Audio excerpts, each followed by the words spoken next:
Hello students, welcome to EPG Pathshala. I am Satwanti Kapoor from Department of Anthropology, University of Delhi. Today I shall be speaking on the module Developmental Anthropology, Definition and Concept from the paper Applied Anthropology. The learning objectives of this module are to know about emergence of developmental anthropology, meaning and concept of developmental anthropology, different developmental parameters, application of development, implications of development for people's lives. First of all, we'll have a brief discussion about meaning and emergence of developmental anthropology. As we all know that anthropology is the holistic study. When I say holistic study, means we study human populations, human beings in totality from all aspects, be it biological, be it social, be it cultural, be it evolutionary, be it genetic. All these aspects are integrated to study the man at individual level or man as in population level. Shuru karo. Considering the holistic nature of anthropology, development anthropology is a sub-branch of anthropology and can be defined as the application of anthropological perspectives to the multidisciplinary branch of developmental studies. It takes international development and international aid as primary objects. In anthropology, the term development refers to the social act made by different agents who are trying to transform the economic, technical, political and social life, especially in underprivileged, formerly colonized regions. Now, development anthropologists simultaneously evaluate and contribute to projects and institutions that create and administer Western projects that seek to improve the economic well-being of the most marginalized and to eliminate poverty. Now, history of development anthropology. The developmental anthropology is a value explicit extended role approach in applying anthropological knowledge. Together with action anthropology, it illustrates the post World War II shift from the more or less exclusively value implicit approaches that has subjugated applied anthropology previously. Like action anthropology, the approach and the process has both scientific and developmental aims, but its basic concept and approaches were somewhat different. Glenn Cohran in 1971 proposed development anthropology as a new field for practitioners interested in a profession outside academia. Given the growing difficulty of development aid, Cohran suggested that graduates need to prepare themselves to work in interdisciplinary settings. When I say interdisciplinary, means we borrow the tools and theories and concepts from different branches in order to make it interdisciplinary. The emergence of developmental anthropology as an academically acceptable subfield dates only from the 1980s. Although some anthropologists were involved in immediate post-World War II period of decolonization, the process of accelerated incorporation of formalized countries into the world economic system saw an increasing involvement of social anthropologists in the final quarter of 20th century.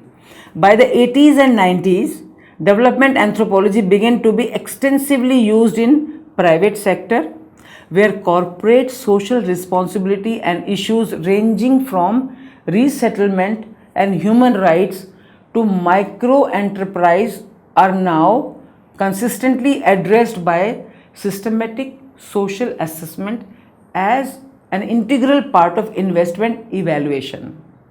In 21st century, most graduate departments of anthropology in the United States, Great Britain and France incorporated at least one specialist in the application of anthropological theory and methods, mainly those of political ecology, to the achievement of an economic development that is also justifiable, environmentally sustainable, culturally diverse, and socially just. Thayer Schuder, Michael Horowitz, and David Brockenshaw established an Institute for Development Anthropology in the late 1970s in the State University of New York, also called as SUNY, at the State University of New York at Binghamton, which played an influential role in expansion of this branch of the discipline anthropology. Now, concept of development anthropology. I'll throw some light on the concept of development anthropology here. Development is a value-based term, and the term is valuable because it is used to distinguish the developed, developing, and underdeveloped, or to lift the weaker sections and underprivileged areas.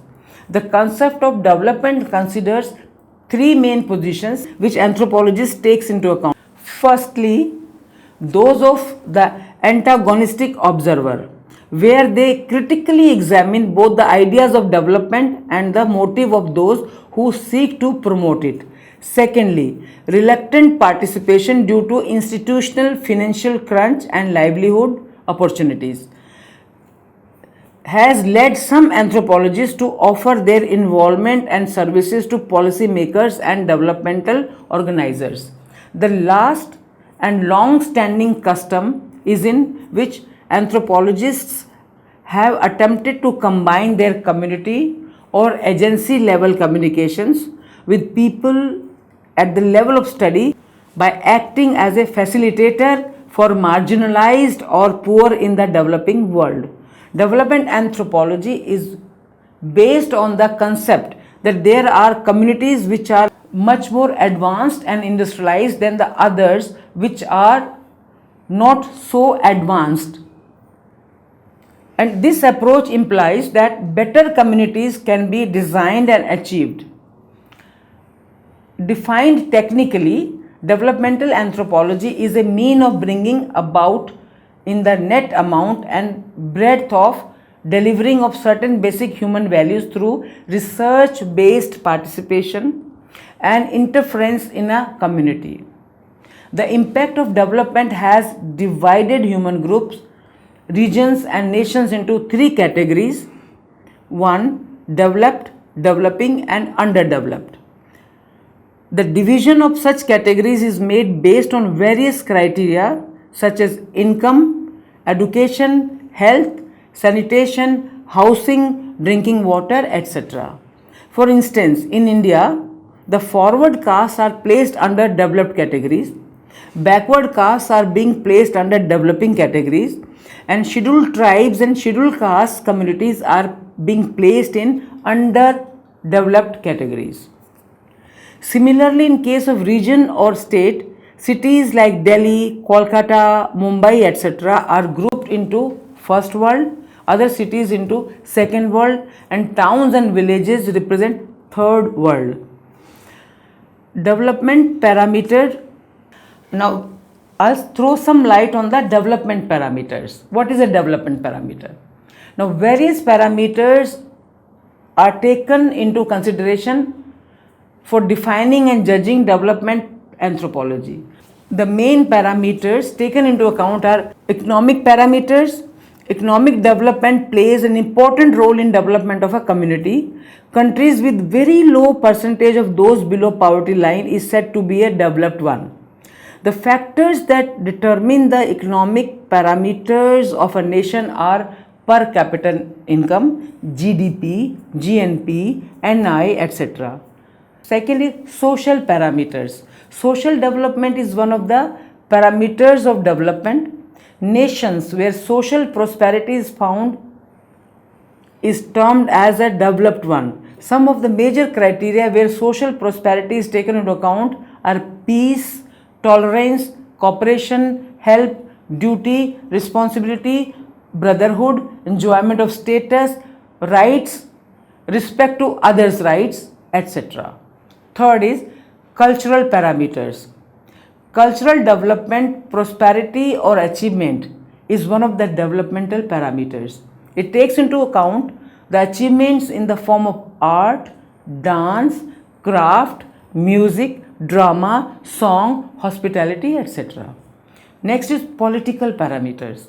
Political parameters are also considered to be one of the developmental parameters. Why? Because strong political institutions like sovereignty, democracy, military force, modern war weapons, and foreign policy are some of the main attributes of political development. Next comes health parameters. Health is one of the most important parameter of development. By health parameter, what I mean to say is what sort of health facilities are available, what sort of health caregivers are available, what is the ratio of doctor to patient in a hospital, how many medical centers or health centers are there in the rural areas, etc.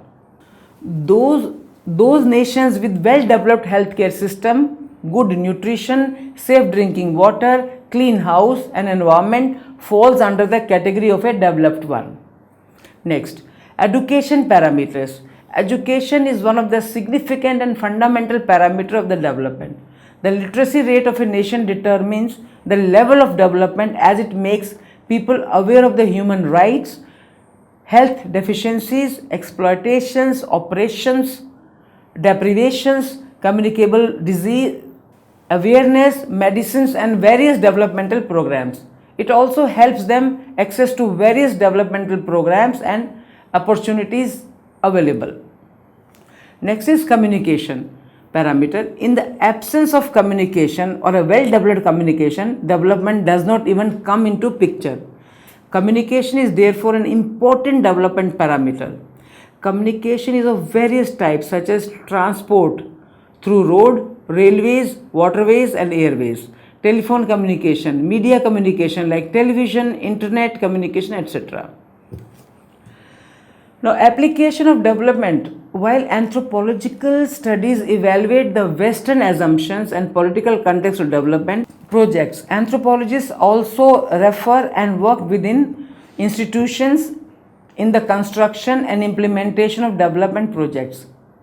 While economists look at collective measures like gross national product and per capita income, as well as measures of income distribution and economic inequality in a society, the anthropologists provide a more fine-grained study of the qualitative data behind these numbers, such as the nature of the social group involved and the social implication of the composition of income. Thus, development anthropologist often deals with evaluating the important qualitative aspects of development, sometimes ignored by an economic approach.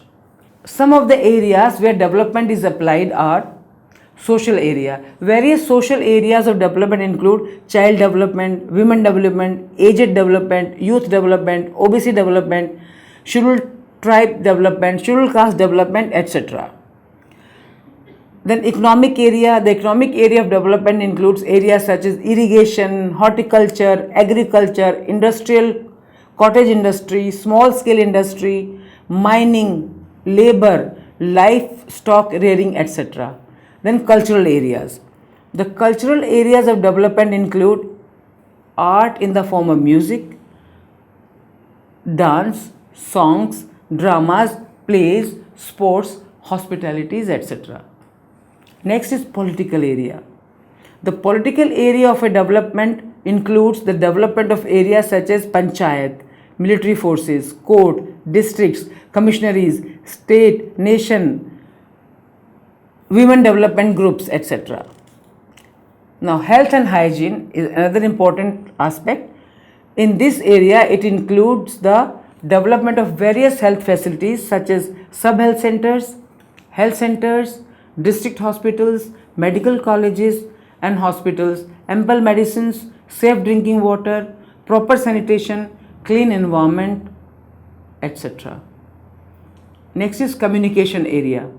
The communication area of development includes the improvement and development of areas such as railways, roadways, airways, waterways, electronic media such as telephone, internet, television, etc. Fuel area. The development of fuel area includes the development of renewable as well as non-renewable energy resources such as biogas, natural gas, petroleum, solar energy, wind energy, electric energy, hydro energy, atomic energy, etc. We'll have some insight into development and social policies. Now, social policy is a comprising concern for human development is changing since the beginning of the 21st century at an exponentially fast pace, and now even the most isolated people have been tied to the global economy. This has been achieved due to the increase in control of third world nations by the developed countries. Unlike older days, developed nations controlled indirectly through economic means.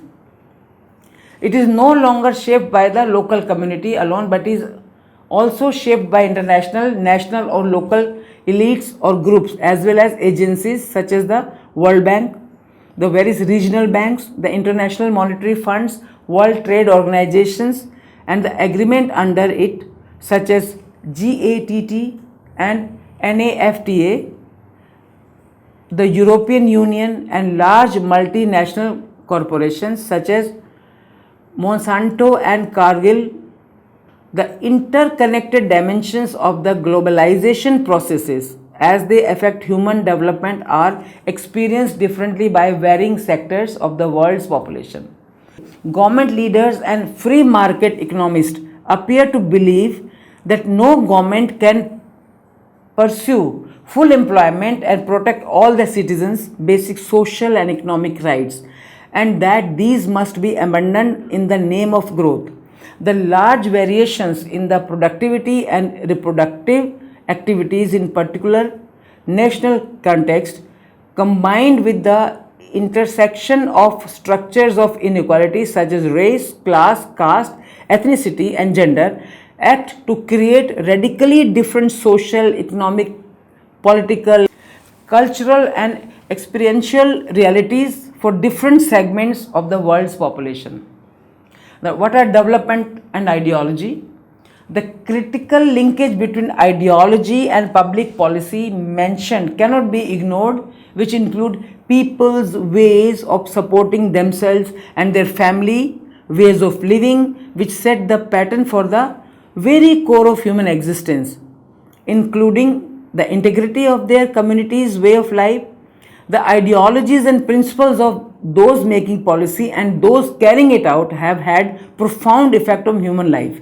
The ideology of development specialists, most economists, and people in planning, especially those with a mid-class background or accepting Western values, are different from that of those making policy. The ideology being referred to consists of a set of closely interrelated beliefs. The most important belief is that growth is the most important and domineering factor for countries or region to eradicate poverty, which is of great concern to our government and had always been like that.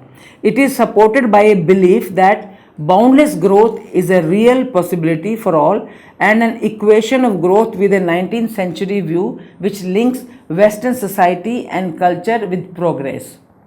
Another key belief is that the critical imperative for any country is to maintain international competitiveness and that the central role of government should not be to regulate markets but to facilitate at any cost to their people the persistent increase of their economies by removing all hurdles to trade and investment. This is said to be the only way to which poor countries or poor sections within countries can ever improve. Now, there is a belief that international trade can only have positive results for most people, and this belief has been deeply inculcated in the minds of influential political leaders. These beliefs often ignore reality to the level that they do not recognize the existence of poor communities which suffer from rising unemployment or underemployment, increasing income gaps, and increasing poverty. This orientation ignores the influence of these forces on economically vulnerable families over the world. including most vulnerable groups, women and children. The undisputed view that globalization is inevitable and that world trade is the only way the world is likely to be deeply rooted in development institutions, even in the third world. This belief has been articulated by a number of planners and economists, both in the United States and in India. It has been uncritically acknowledged and recognized into the discourse of economic, political, and social discussion at all levels and serves to disempower immense number of people. Now, implications of development for people's lives. Development is considered valuable as it is expected to make people's life better, comfortable, and provide improved quality of life. It is closely associated with the welfare of the people. Every individual requires their basic needs, some of which include clean air, sufficient clean water to meet a range of functions including drinking, bathing, irrigation, cleaning dwellings, utensils, washing clothes, etc. A well-balanced and nutritious diet based on human needs such as vitamins, proteins, carbohydrates, and micronutrients in forms that are culturally appropriate. Next, adequate clothing suitable to the climate and the social settings. Shelter, adequate with cultural outlooks, the physical environment, and the political conditions. Meaningful work which provides a role and status in the society. Equal access to modern and advanced healthcare and the possibility of choice. The right to freedom of expression restricted only by the need to avoid harm to others, the right for such subsector of the population to mortality and morbidity indices that are not wholly different from those of the well-off. To summarize this module, anthropology has managed to influence development in many ways, from the recruitment of anthropologists in various fields in both government as well as non-government sectors. Now, developmental anthropology has both scientific and developmental goals. It aims to bring about increase in the net amount and breadth of distribution of certain basic human values through research-based participant intervention in a community. Development anthropology is the wider sharing of the context of basic value categories, of which these categories are conceptualized and consist of power, respect, enlightenment, wealth, skill, well-being, affection, health, and rectitude. Anthropological contributions in the field of development have been seen to have an immense impact on the development of a nation or a region. The development of intervention techniques within anthropology is the most striking characteristics of development. It helps to enumerate the areas in a community-based level where there is a gap, so that information regarding the community will help agencies or government policies adapt projects to local conditions and needs.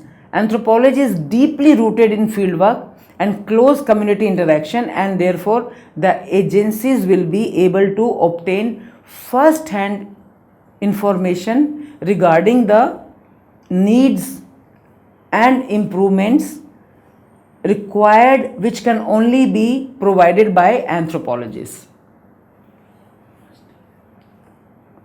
Thank you.